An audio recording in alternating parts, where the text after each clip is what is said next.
Hey guys, it's Strawberry Bun. So I'm gonna create this R5 video for you guys. So that way anybody on Twitch can come on to this video to refer to my runes. So I'm gonna show you my run first off, and then I'm gonna show you guys, I'm just gonna explain a bit what makes a good R5 team, um, what you guys should focus on when designing a team of your own. So so right now, this is my team. So I run two teams, but this is the primary one is in the middle. I'll show you the runes on the primary team. So I have a 4-man front. Um, First one is Xiaolin. She's on Vampire Blade. So I try to make everybody at least 81% crit rate. So that way when I run a crit leader, they're gonna crit the boss all the time. So Colleen is on the front line as well. She's on Revenge and Guard. So these are her runes, and this is Lisa. She's on Violent Guard. Just the guard's offset is just to increase her tank ability. I tried to get resistance substats wherever possible, so that way she'll not get stunned up as often. So this is DS. He stands in the front as well. He's on Vampire Tolerance. Tolerance just so that I can get the overall resistance going on for the rest of my team.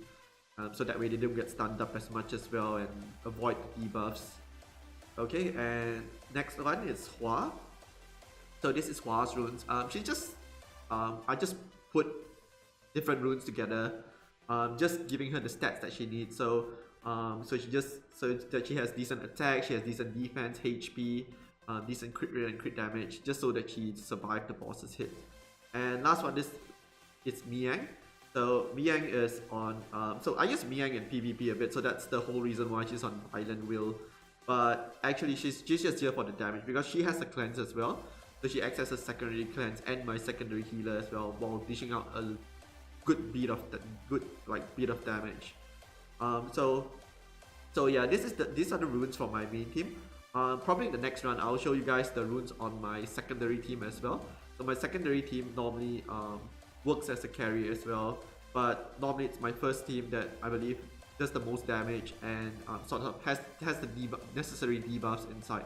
Sometimes I do swap out Diaz when necessary, depending on the lead that I need. But yeah, this is pretty much the stable team. So I run this 4. They stand in the front, and yeah, normally they can carry a team on their own. Okay, so yeah, so I want to give you guys some tips about making a good R5 team. So I believe when going into R5, a common misconception is that you want all your units to be on violent runes, like the more violent runes the better. So that is incorrect. Okay, so what you want to do, you want to focus primarily on monsters that can cleanse. Okay, so those monsters that can cleanse need to be on violent runes. I'll just get another support going here, and then we can start a new run. Okay, so a lot of the time people think that, oh, I should put my healers on violent runes so that way my healers can keep my party topped up. But in actuality, only monsters that cleanse need to be on violent runes. Your healers just have to be really fast. So that way, so the cleansers are the most important. Like the runes, you want to give your cleansers your fastest violent runes. Next up, you want to give your healers the next fastest set of runes, but they don't have to be on violent. Like look, like a staple monster is Colleen. It's not necessary for Colleen to be on violent. She just needs to have the appropriate stats to stand in the front line, be able to tank, and like possibly put her on revenge as well, so that way she returns the debuffs to the boss. So what else you need to know is that so basically try to reduce the amount of violent runes on your team, because the more turns that your monsters are taking, the more the boss is going to stun you. So you just if the monsters that are on violent are just the cleansers, you'll have more chance to keep your team healthy, keep your team free of debuffs, and then your team gets to move as often as possible, putting debuffs on the boss. The next thing that you guys need to note is what you need to have is the necessary debuffs on the boss. So stable team right now, it should have 2 attack debuffers. Okay, 2 attack debuffers. 1 attack debuff needs to come on the primary skill, so meaning the first skill itself needs to be able to attack debuff. So like Colleen is the best and like the easiest monster to access to, like that everybody is able to access to for this. She has a good first skill. She actually gives like unrecoverable on her second skill as well, and she has a heal on third skill. So I believe that everybody's first team should have a Colleen in it. And if you don't, you're doing something wrong. Like you need to put that Colleen in there.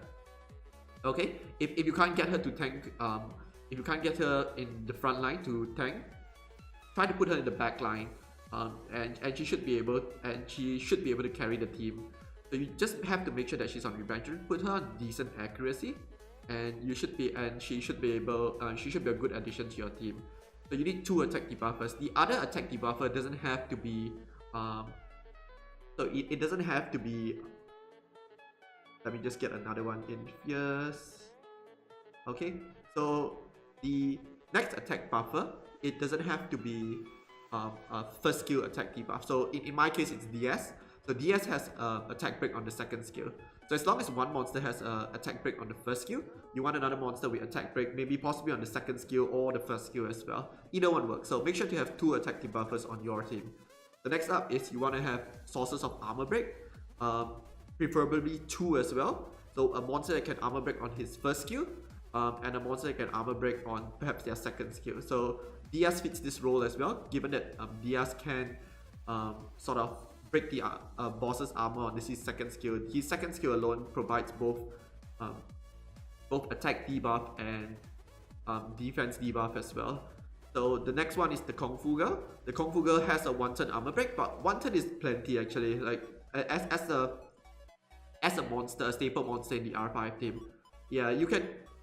A good monster that you can use is the Fire Panda as well. The Fire Panda has access to a lot of debuffs, so he'll be a good addition to the team. Lastly, you want to have a monster that has an unrecoverable skill on his first skill.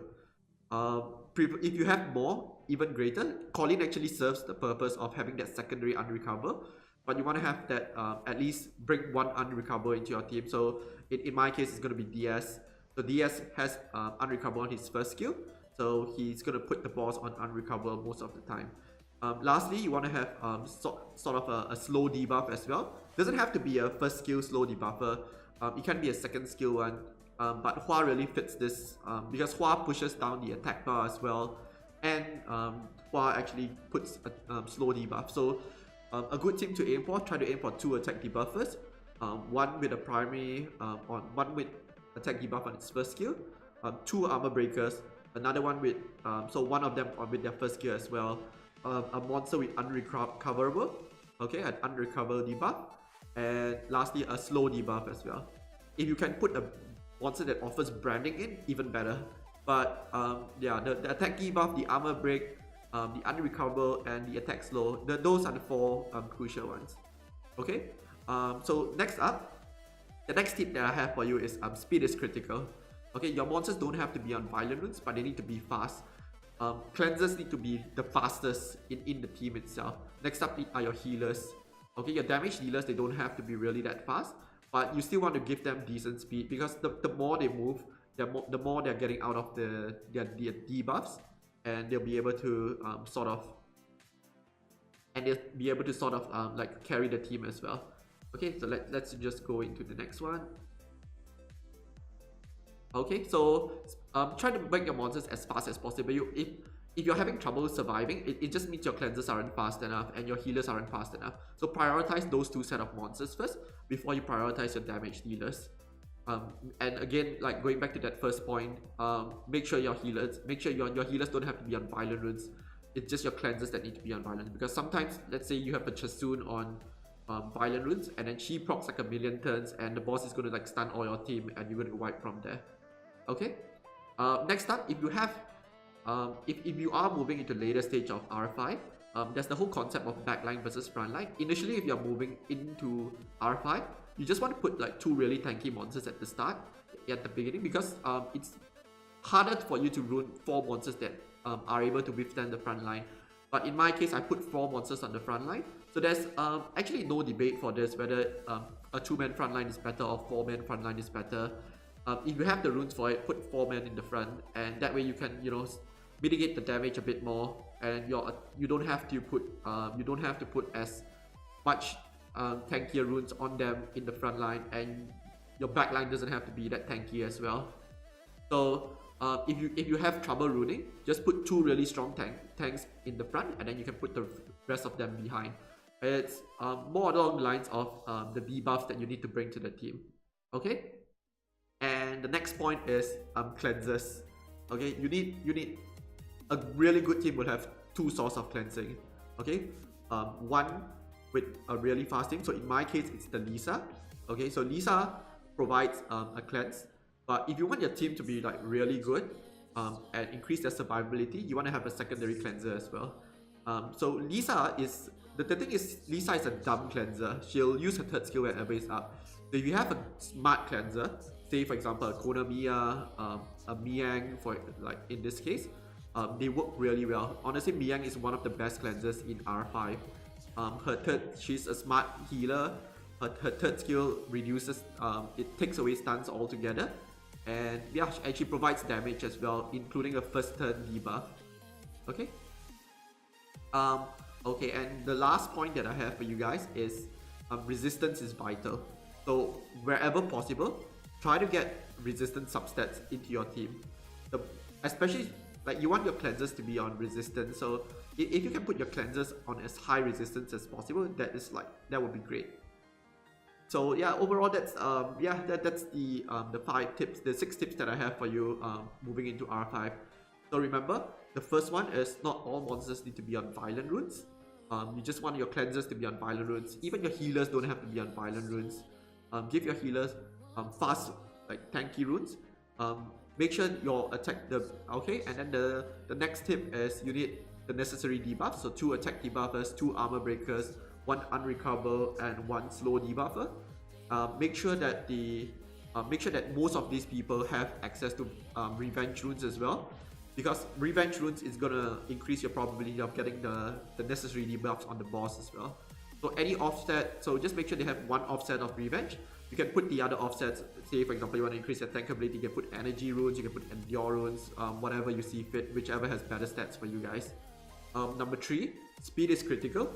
Make your monsters as fast as possible, specifically your cleansers. You want to prioritize your cleansers being fastest, followed by your healers, and then your damage dealers. Okay? Backline versus frontline. Put 4 into the front line if you feel that you can, if you have the runes that for them. And the next one, okay, and if you don't have, it's fine to do a 2 frontline. I know you see a lot of people, a lot of pros doing a 4 frontline team, but if you're just starting out in R5, 2 in the frontline is fine. Okay. Next up is cleansers. Try to put 2 of them in your team. One, a primary cleanser and a secondary cleanser as well. What I mean is, so if you have Lisa, yeah, good for you. If you don't have Lisa, other good cleansers would be like Miang, Konamiya, Anavel, and in like, you know, if you are in desperate cases, you can use Dalfor as well. Yeah. But yeah, try to prioritize, like if you have Lisa, Miang, and Annabelle, these are good because they actually bring like other debuffs with their other skills as well. And yeah, and they will actually do some, like monsters like Miang actually push some damage dealing into the boss. Okay? And the last tip that I have for you is resistance is vital. Try to get resistance stats wherever possible. You need tankability at first, but don't ignore the resistance substats as well. Okay, so I'm just checking if I think I've used up all 5 support. So if you want to see my secondary team, so look at my first team. I showed you guys my first team. If you want to look at my second team, so you notice my second team uses the same concepts as well, like looking into it, like who has attack debuff on the first skill. It's this Ardella right here. She actually attacks debuffs on her first skill. I have a lot of armor breakers here with the Panda and Darien as well. I have Unrecoverable with the Homunculus and with Nikki. Okay, and I'll just show you the runes here. So you see I have 2 cleansers as well, one being Nikki and another being Konamiya. Okay, and you notice that all of them have a I try to rune them up as with good as best resistance as possible. Okay, so this is the one. So this is my Nikki. So she's the primary cleanser. This is Darien. So you can see most of my monsters have really high resistance. It's very important that your damage mitigators have high resistance as well, specifically if you bring Darien and DS. try to keep these two monsters, like either one, you need either one of these monsters. Like if you didn't farm the DSHOH, that's fine. Darien is a good addition as well, because Darien sort of mitigates damage. He brings armor break, he brings attack break as well. So I'm trying to make him as tanky as possible. Put him in the front line, give him as high resistance possible. Make sure he has an offset of revenge rune, so that way you can keep getting armor break on the boss. Okay. Next up is this Fire Panda. So my Fire Panda is yeah, so he's on. I've given him like a crit damage build, because he doesn't need to be that tanky, because he has really good. He has actually really good stats, base stats, so that it makes it a lot easier to rune him. Next up is Konamiya. So as you can see, Konamiya is a cleanser, so that's why I put him on Violent Runes, so that way my monsters are topped off, kept healthy as well. You notice that I did not stray away from resistance, giving him the necessary resistance subsets as well. And lastly, it doesn't really matter. Oh, my Aurelia is like missing a rune here. Okay, I gotta put a rune on her. And yeah, so she's really fast as well. I give her good resistance. And last one is the Homunculus. So he's on Fatal Runes and Endurance. So you notice like a common trend here that I said like in my first in my first point, that all the monsters don't have to be on Violent. Only my cleansers are on Violent. Even looking at my first team, the only monsters that are on Violent is Lisa and Miai. Okay. So yeah, so that's basically the summary of the R5 video. Yeah, I just wanted a video that showcases my R5 rune. So if anybody would ask, I can sort of direct them to this video. So yeah, thanks for watching, guys. And if you like the content, leave a subscribe, leave a like, and I'll see you guys in the next video. Okay, see ya.